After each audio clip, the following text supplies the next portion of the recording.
우리 기도하고 하나님께 예배드리겠습니다. 하나님 예배드리게 하시니 감사합니다. 예배 때 임하셔서 주님의 마음과 주님의 은혜가 우리의 것이 되기를 원합니다.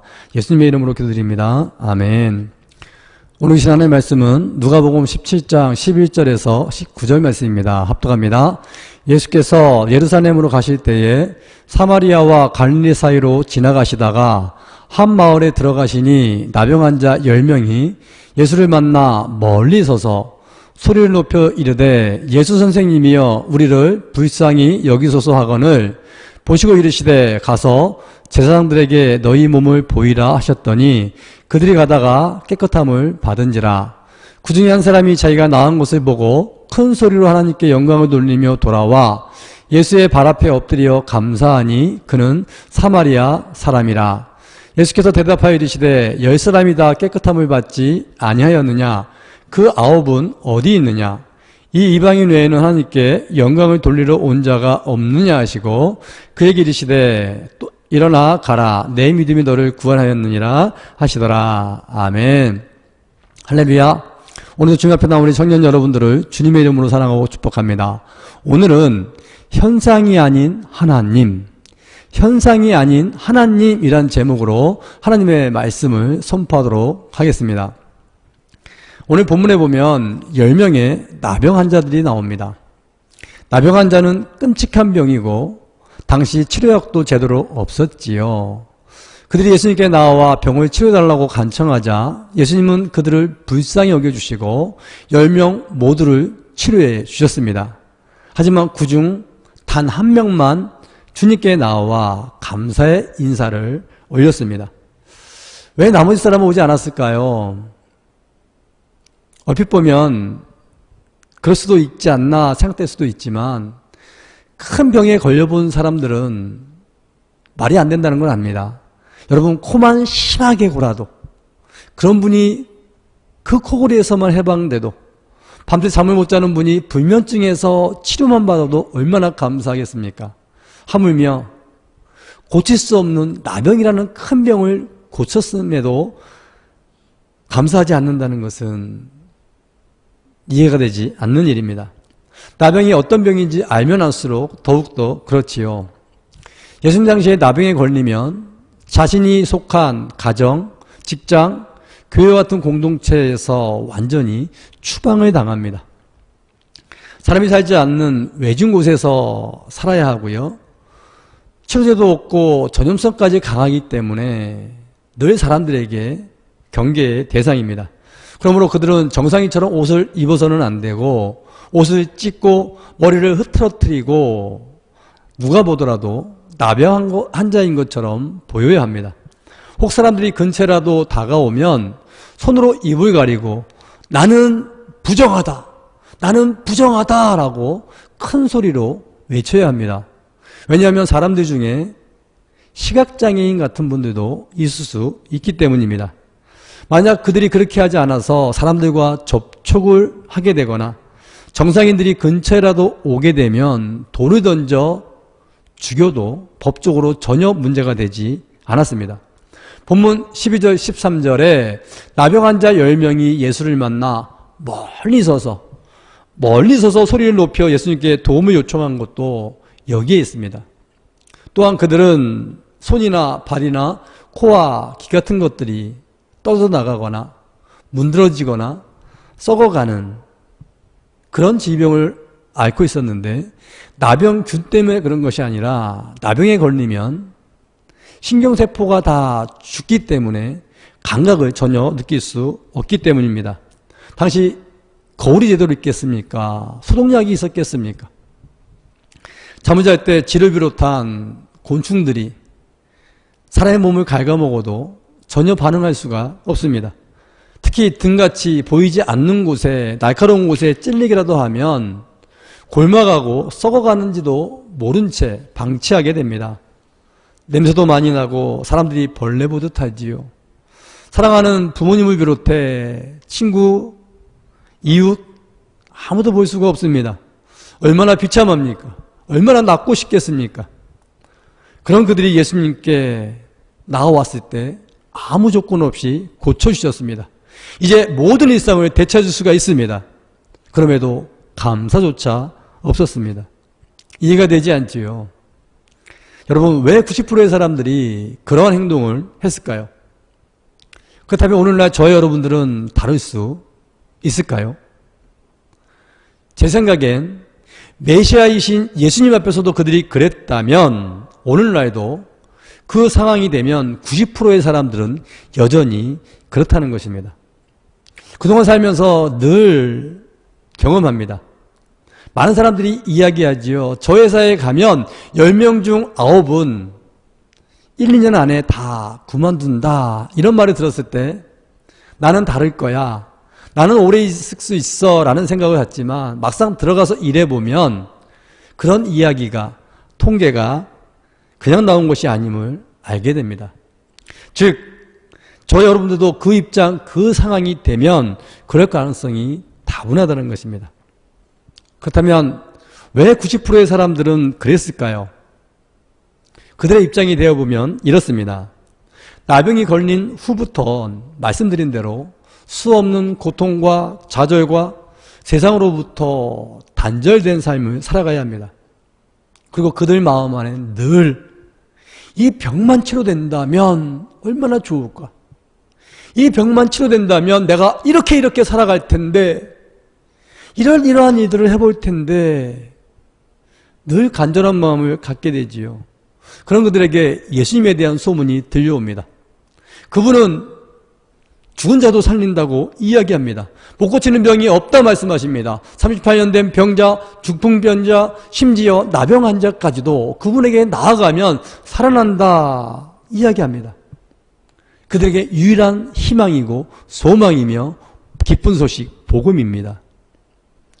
그러한 예수님이 자신들이 살고 있는 곳, 멀지 않은 곳에 지나가고 계신다고 합니다. 뛰어가서 보니 정말 예수님이 계십니다. 여러분들이라면 어떻게 외치시겠습니까? 가까이 갈 수도 없으니, 예수님이 듣지 못하고 그냥 갈 수도 있으니, 다시는 영영 치료받을 수 있는 기회를 얻지 못할 수도 있으니 죽기 살기로 외쳐야겠지요. 오늘 10명 모두가 그렇게 외쳤습니다. 소리를 높여 예수 선생님이여 우리를 불쌍히 여기소서. 얼마나 크고 간절했는지 그 소리를 들은 예수님은 그들에게 가서 제사장들에게 너희 몸을 보여라 라고 말씀하십니다. 이 말씀은 나병이 치료되었으니 제사장들에게 가서 나았다는 것을 확인받아라 이 말씀입니다. 당시 법으로는 병이 치료됐어도 제사장들에게 가서 나았다는 확인과 함께 정결하게 되는 의식을 치루어야만 온전한 일상으로 복귀가 가능했습니다. 그들은 그 말씀을 듣고 뛰어가다가 병이 나았다는 것을 깨닫게 되었습니다. 어떻게 알 수 있었을까요? 감각이 느껴졌습니다. 꼬집으면 아프고요. 달려나가다가 돌에 발이 부딪혔을 때 그전에는 아무 감각도 없었는데 너무 아파서 쩔쩔 거릴 수밖에 없었습니다. 얼마나 기뻤겠습니까?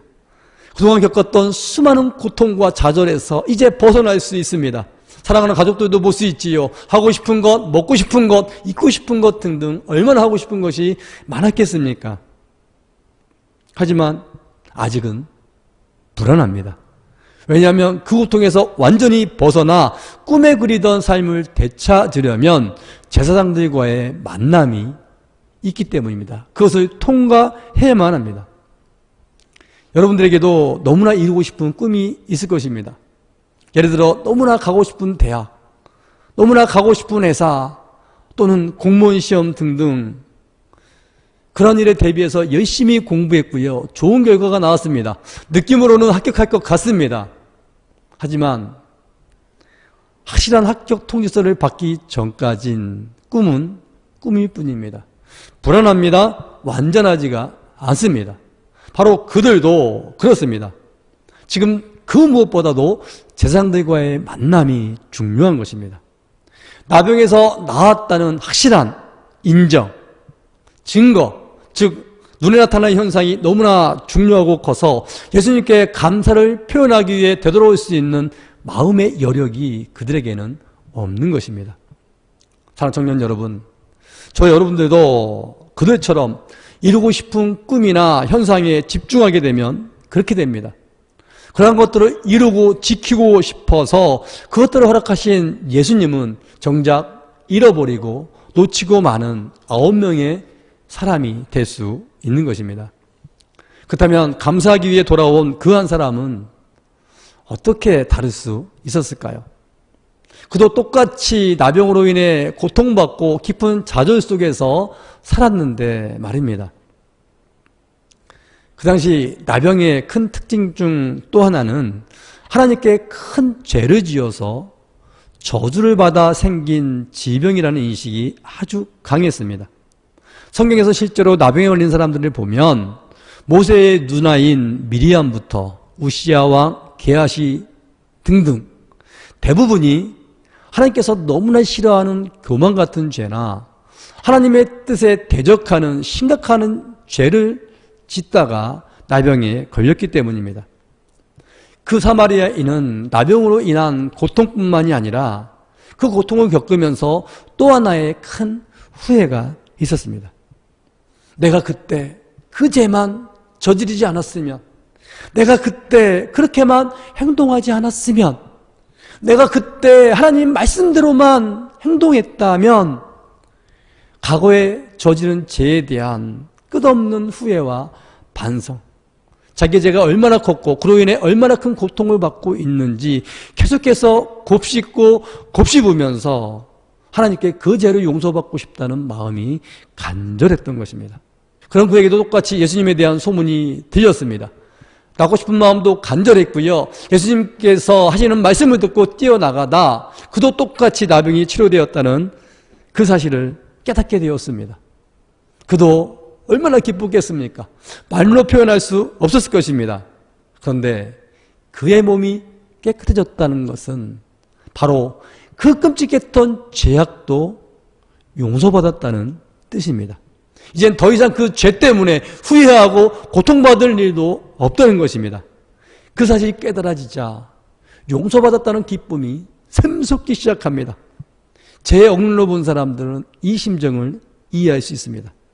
그동안 자신을 짓눌렸던 그 무거운 억압에서 비로소 자유함을 느끼고요. 그리고 이 모든 것을 허락하신 하나님께 영광을 돌리고 싶어 견디지 못하는 것입니다. 이제 죄를 용서받았기 때문에 나타난 현상, 나병에서의 치유는 이제 확실하기 때문에 제사장들에게 가서 확인하는 것은 천천히 해도 상관이 없지요. 그보다는 그 무거운 죄악을 벗어주시고 치료해 주신 그 하나님께 영광을 돌리고 자신을 받아주신 예수님께 나아가 감사를 표하는 것이 그에게는 우선이었던 것입니다. 현상보단 하나님의 관계가 더 우선이었습니다. 그래서 그는 15절 16절에 이렇게 말씀합니다. 같이 한번 읽어보겠습니다. 그 중에 한 사람이 자기가 나은 것을 보고 큰 소리로 하나님께 영광을 돌리며 돌아와 예수의 발 앞에 엎드려 감사하니 그는 사마리아 사람이라. 우리가 보통 엎드리는 그런 엎드림이 아닙니다. 성경 헬라어 원문에 보면 예수의 발 앞에 얼굴을 땅에 대고 엎드렸다라고 합니다. 얼굴을 땅에 대고 엎드렸다라고 합니다. 당시 사람들이 하나님께 예배드릴 때 바로 그 자세입니다. 예수님이 메시아 되신 것을 그는 죄 용서함을 받음을 통해서 깨달은 것입니다. 여전히 남들 볼 때는 헝클어진 머리에 찢어진 옷, 냄새나는 몸, 나병 환자이지만 그는 이제 용서받았고 나는 치료받았고 예수님께 정상적으로 나아갈 수 있는 사람이라는 믿음이 있었던 것입니다. 그래서 예수님의 발 앞에까지 담대히 나아갈 수 있었습니다. 그러니 예수님이 뭐라 말씀하셨겠습니까? 오늘 19절이지요. 똑같이 읽어봅니다. 그에게 이르시되 일어나 가라 내 믿음이 너를 구하였느니라 하시니라. 아멘. 이제 그 믿음으로 영혼까지 구원받는 복된 사람이 되었습니다.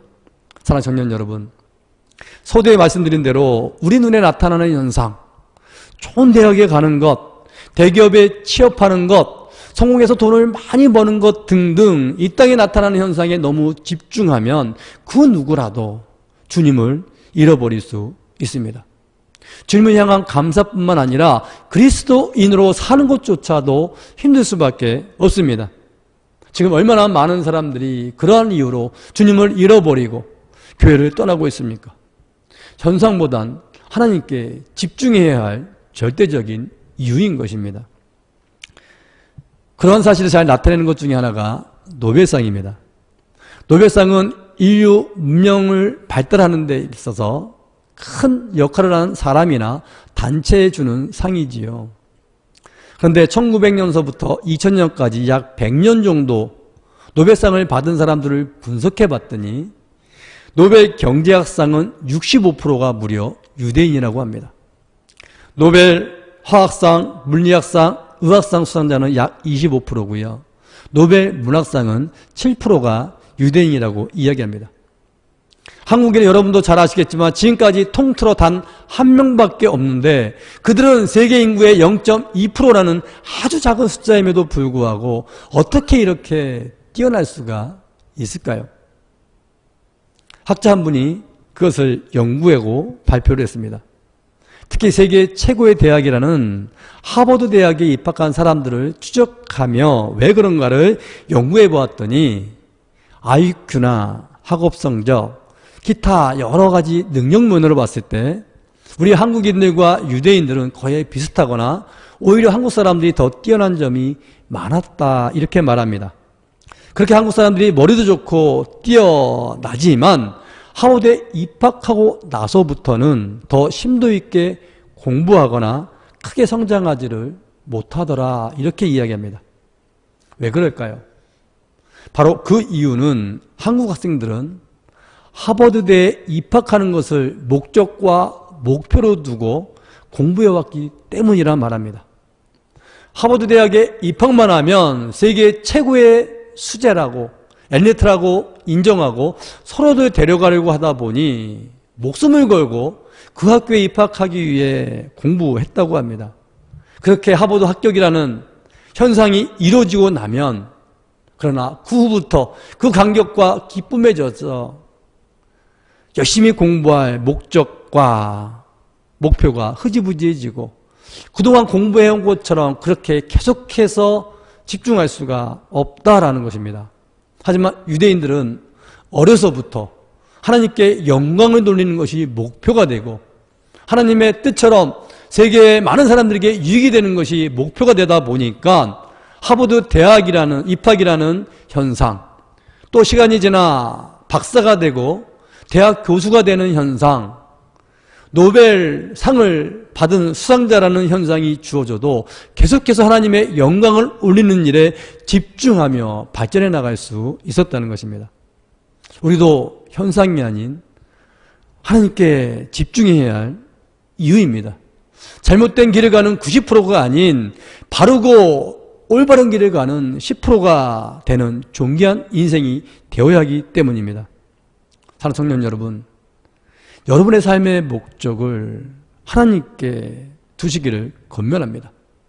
수시로 달라지는 현상, 완전하지도 않은 그 현상 때문에 여러분들을 가장 사랑하시고 여러분들을 가장 존귀하게 하실 하나님을 빼앗기지 마십시오.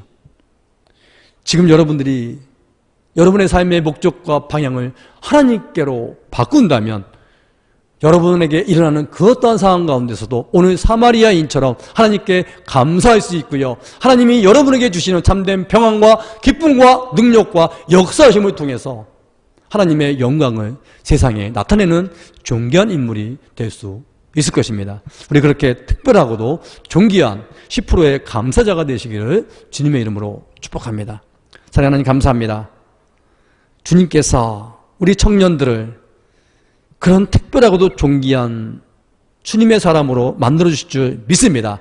끊임없이 주님이 목적이 되고 목표가 될 수 있도록 인도하여 주옵소서. 예수님의 이름으로 기도드립니다. 아멘. 하늘에 계신 우리 아버지, 아버지의 이름을 거룩하게 하시며 아버지의 나라가 오게 하시며 아버지의 뜻이 하늘에서와 같이 땅에서도 이루어지게 하소서. 오늘 우리에게 일용할 양식을 주시고 우리가 우리에게 잘못한 사람을 용서하여 준 것 같이 우리 죄를 용서하여 주시고 우리를 시험에 빠지지 않게 하시고 악에서 구하소서. 나라와 권능과 영광이 영원히 아버지의 것입니다. 아멘.